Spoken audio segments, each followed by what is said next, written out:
Welcome to this session on creating your elevator pitch, and the focus of this specific session is how to create the elevator pitch. Recall that an elevator pitch is actually a short summary that is used to define a person, a profession, project, an organization or an event and so on, as well as its value proposition for the listener. And an effective elevator pitch should include an engaging hook for the listener. It should focus on the problem that has been solved by the person who is delivering the pitch, and most importantly it should offer a USP or a unique approach that you used in your work. There are several guidelines on how to create your elevator pitch. Let us go through some of them. So what is important initially is to decide for what purpose you want to create your elevator pitch.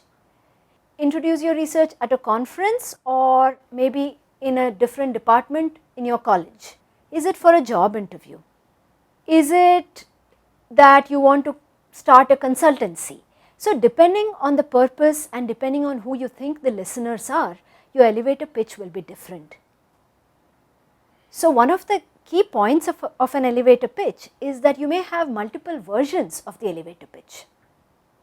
The second point is that you have to decide what is your engaging hook, what is your USP. That is, what is it that you want the listener to remember most from the pitch.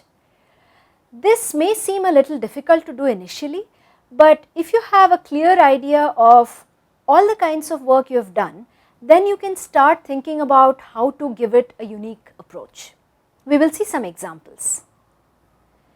From the practical perspective, it is recommended that you actually write down the elevator pitch. The size of it is about 100 to 200 words or say 4 to 5 lines. When you say it aloud, it will be about 1 to 2 minutes. Of course, you are very strongly encouraged to say it aloud once, twice and multiple times. Practice in front of your colleagues, in front of a mirror. Practice till you are very confident delivering the elevator pitch. And the last point actually says that it is a good idea to devise multi-resolution elevator pitches, and this ties back to the first point. For different purposes you may have different pitches. Similarly, it is a good idea to have an elevator pitch which is perhaps only 15 seconds long, maybe one which is a minute long and maybe one which is 2 minutes long.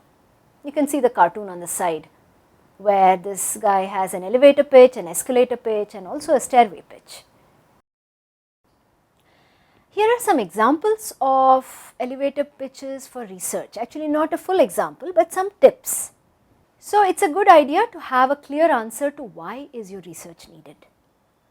The what of the research is also important, but the listener will remember the what only if he or she cares about it. So one way to make the listener care is to use a story or some real life scenario, real life context related to the research. This will help your research go from something abstract to something more concrete. For example, and I borrowed this from someone's elevator pitch, if your research is about cryptography, which can be abstract, you can talk about what happens when someone steals your credit card. There are issues of cryptography involved there, but stealing a credit card number is something that the audience can relate to. Certain topics are common that most audiences care about these. Things like power, climate, food, perfume, education, disease and so on. So if it is possible, of course this connection has to be authentic, but if it is possible to have this authentic connection, it is a good idea to connect your abstract research to some commonly interesting topic. And again, this is a tip given in an advice to writing an elevator pitch. Tell something unexpected or counterintuitive about the research. For example, do you know that blind people also gesture and to other blind people? Now this is very counterintuitive because why should a blind person gesture to another blind person? And if an elevator pitch starts like this, it will be interesting enough for the listener. An elevator pitch need not only be a written statement, it can be a prezi, a video, a screencast, a code demo or anything else that is relevant. and technology is a great way to make your elevator pitch more interesting. So, we can see one or two examples. For example, here is a video about stem cell research which has been created by researchers that do fairly abstract biolab research, but see how they have connected it to diseases like arthritis and heart disease.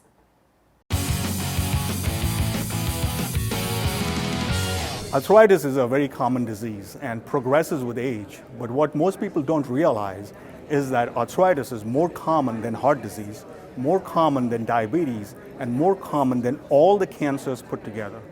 We are trying to coax stem cells to regrow the lost cartilage inside osteoarthritic knees.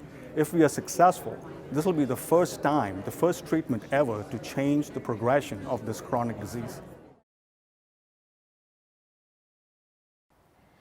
There are other examples that you can go and see later on your own.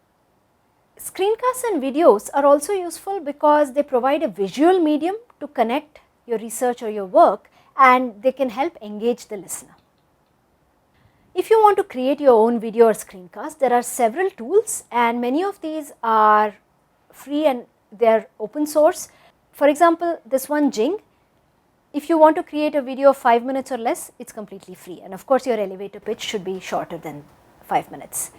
All of these come with very easy to follow tutorials, and you can just download it and simply follow the instructions to create your screencast. The conclusion is that your elevator pitch is not static. Remember the how-to tips and guidelines from the first slide. It evolves with time.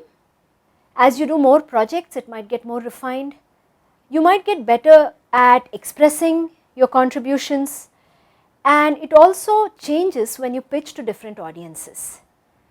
So, a suggestion for you and your students is to create a screencast or use one of these technologies to create some technology based elevator pitch, put it on your mobile phone, and then you are ready to go for a conference or wherever or an interview. Thank you.